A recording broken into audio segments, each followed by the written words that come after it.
ओम नमः शिवाय। हर हर महादेव। आज की श्री शिव महापुराण की कथा में आप सभी भक्तों का स्वागत है। भगवान शिव और माँ पार्वती की कृपा हम सब पर बनी रहे।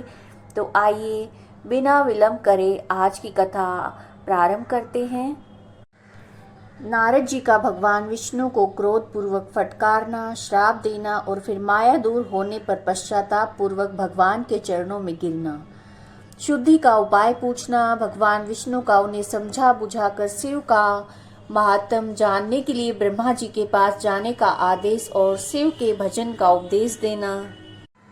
सूत जी कहते हैं, महर्षियों, माया से मोहित नारद मुनि उन दोनों शिव गणों को यथोचित श्राप देकर भगवान विष्णु की इच्छावश मोह निद्रा से जाग न सके। भगवान विष्णु के किए हुए कपट को याद करके मन में दूसरे क्रोध लिए विष्णु लोक को गए और समिधा पाकर प्रज्वलित हुए अग्निदेव की भांति क्रोध से जलते हुए बोले। उनका ज्ञान नष्ट हो गया था, इसलिए वे दुर्वचन पूर्ण व्यंग्य सुनाने लगे।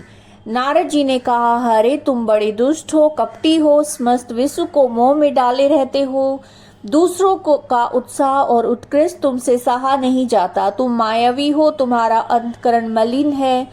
पूर्व काल में तुम्ही ने मोहिनी रूप धारण करके कपट किया, असुरों को वारुणी मदिरा पिलाई, उन्हें अमृत नहीं पीने दिया और छल कपट में अनुराग रखने वाले हरे, यदि महेश्वर रुद्र दया करके विष ना पी लेते तो तुम्हारी सारी माया उसी दिन समाप्त हो जाती।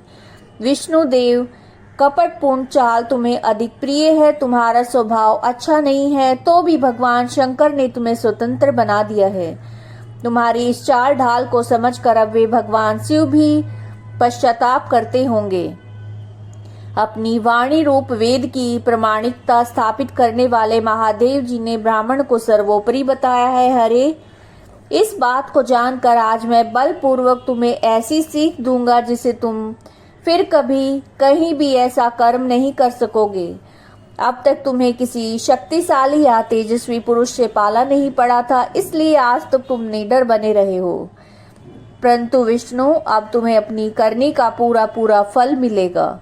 भगवान विष्णु से ऐसा कहकर माया मोहित नारद मुनि अपने ब्रह्म तेज का प्रदर्शन करते हुए क्रोध से खिन्न हो उठे और शाप देते हुए बोले, विष्णु, तुमने स्त्री के लिए मुझे व्याकुल किया है।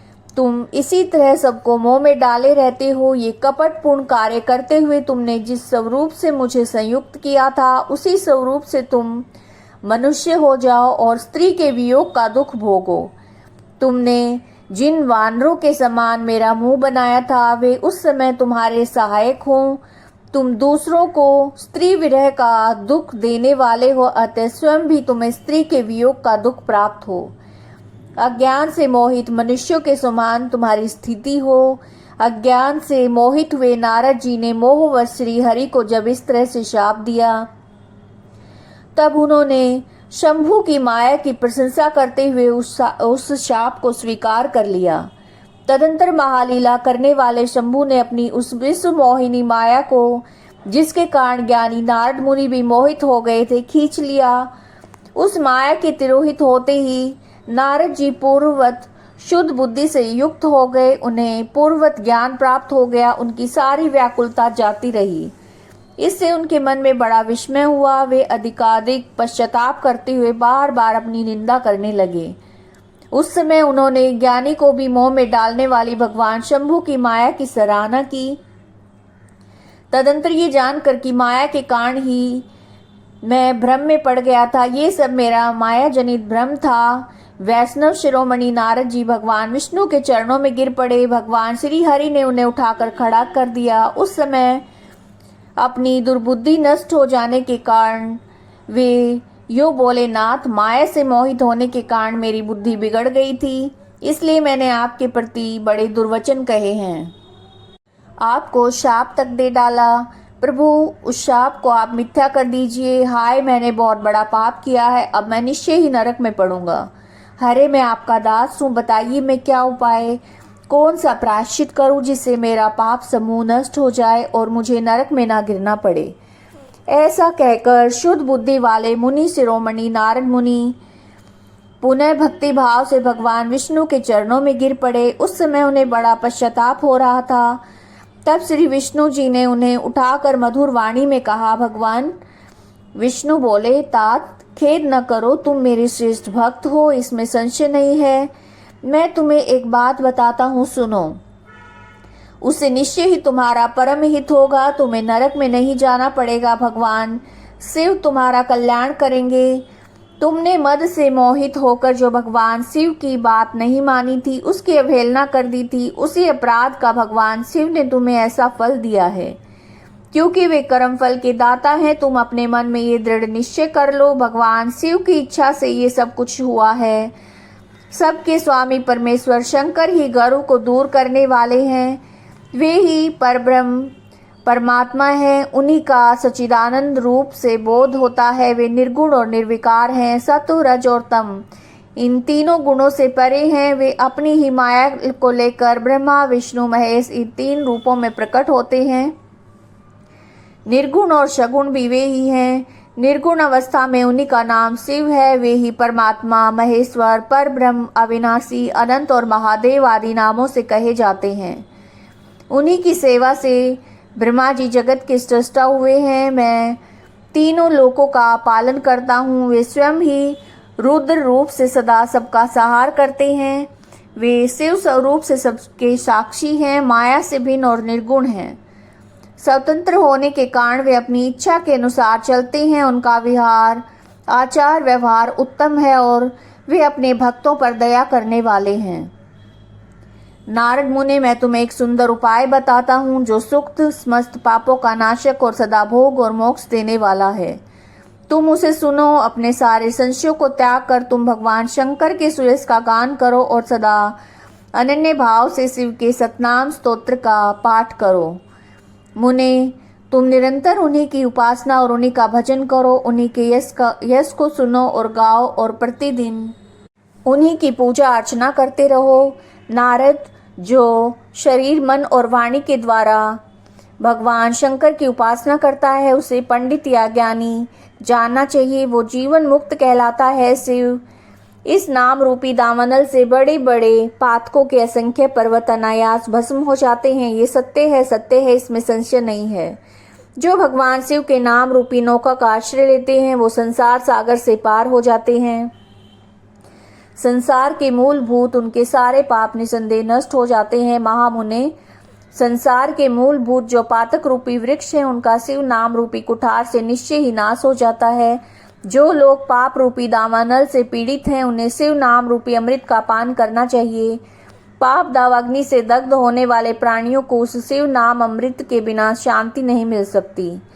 संपूर्ण वेदों का अवलोकन करके पूर्ववर्ती विद्वानों ने यही निश्चय किया कि भगवान शिव की पूजा ही उत्कृष्ट साधन तथा जन्म मरण रूपी संसार बंधन के नाश का उपाय है। आज से यत्न पूर्वक सावधान रहकर विधि विधान के साथ भक्ति भाव से नित्य निरंतर जगदम्बा पार्वती सहित महेश्वर सदाशिव का भजन करो। नित्य शिव की कथा सुनो और कहो तथा अत्यंत यत्न करके बार बार शिव भक्तों का पूजन किया करो। मुनि श्रेष्ठ, अपने हृदय में भगवान शिव के उज्जवल चरणारविंदों की स्थापना करके पहले शिव के तीर्थों में विचरो।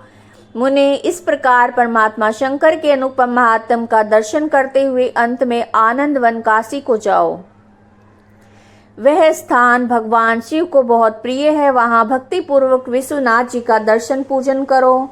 विशेषतः उनकी स्तुति वर्णना करके तुम संशय रहित हो जाओगे। नारद जी, इसके बाद तुम्हें मेरी आज्ञा से भक्ति पूर्वक अपने मनोरथ की सिद्धि के लिए निश्चय ही ब्रह्मलोक जाना चाहिए। वहां अपने पिता ब्रह्मा जी को विशेष रूप से स्तुति वंदना करके तुम्हें प्रसन्नता पूर्ण हृदय से बार बार शिव महिमा के विषय में प्रसन्न करना चाहिए। ब्रह्मा जी शिव भक्तों में श्रेष्ठ हैं। वे तुम्हें बड़ी प्रसन्नता के साथ भगवान शंकर का महात्म और सतनाम स्तोत्र सुनाएंगे। मुने, आज से तुम शिव आराधन में तत्पर रहने वाले शिव भक्त हो जाओ और विशेष रूप से मोक्ष के भागी बनो। भगवान शिव तुम्हारा कल्याण करेंगे। इस प्रकार प्रसन्नचित हुए भगवान विष्णु नारद मुनि को प्रेम पूर्वक उपदेश देकर श्री शिव का स्मरण वंदन और सत्वन करके वहां से अंतर ध्यान हो गए। नारद जी का शिव तीर्थों में भ्रमण, शिव गणों को शापोद्धार की बात बताना और ब्रह्मलोक में जाकर ब्रह्मा जी से शिव तत्व के विषय में प्रश्न करना। सूत जी कहते हैं, महर्षियों, भगवान श्री हरि के अंतर्ध्यान हो जाने पर मुनि श्रेष्ठ नारद शिवलिंगों का भक्ति पूर्वक दर्शन करते हुए पृथ्वी पर विचरने लगे। ब्राह्मणों भूमंडल पर घूम फिरकर उन्होंने भोग और मोक्ष देने वाले बहुत से शिवलिंगों का प्रेम पूर्वक दर्शन किया। दिव्यदर्शी नारद जी भूतल के तीर्थों में विचर रहे हैं। इस समय उनका चित्त शुद्ध है, ये जानकर दोनों शिवगण उनके पास गए। वे उनके दिए हुए शाप से उद्धार की इच्छा रखकर वहां गए थे। उन्होंने आदर पूर्वक मुनि के दोनों पैर पकड़ लिए और मस्तक झुकाकर भली भांति प्रणाम करके शीघ्र ही इस प्रकार से कहा। शिवगण बोले, ब्राह्मण, हम दोनों शिव के गण हैं। मुने, हमने आपका अपराध किया है। राजकुमारी श्रीमती के स्वयंवर में आपका चित्त माया से मोहित हो रहा था। उस समय परमेश्वर की प्रेरणा से आपने हम दोनों को शाप दे दिया। वहां कुसमय जानकर हमने चुप रह जाना ही अपने जीवन रक्षा का उपाय समझा। इसमें किसी का दोष नहीं है। हमें अपने कर्म का फल प्राप्त हुआ है। प्रभु, आप प्रसन्न होइए और हम दोनों पर अनुग्रह कीजिए। नारद जी ने कहा, आप दोनों महादेव जी के गण हैं, सत्पुरुषों के लिए परम सम्माननीय हैं। अतः मेरे मोह रहित और सुखदायक यथार्थ वचन को सुनिए। पहले निश्चय ही मेरी बुद्धि भ्रष्ट हो गई थी, बिगड़ गई थी। मैं सर्वथा मोह के वशीभूत हो गया था, इसलिए आप दोनों को मैंने शाप दे दिया। शिव गुणों, मैंने जो कुछ कहा है वो वैसा ही होगा, तथापि मेरी बात सुनिए। मैं आपके लिए शापोद्धार की बात बता रहा हूँ। आप आज मेरे अपराध को क्षमा कर दे। मुनिवर, विश्व के वीर्य से जन्म ग्रहण करके आप संपूर्ण दिशाओं में प्रसिद्ध कुंभकर्ण और रावण राक्षस राज का पद प्राप्त करेंगे। बलवान, वैभव से युक्त तथा परम प्रतापी होंगे।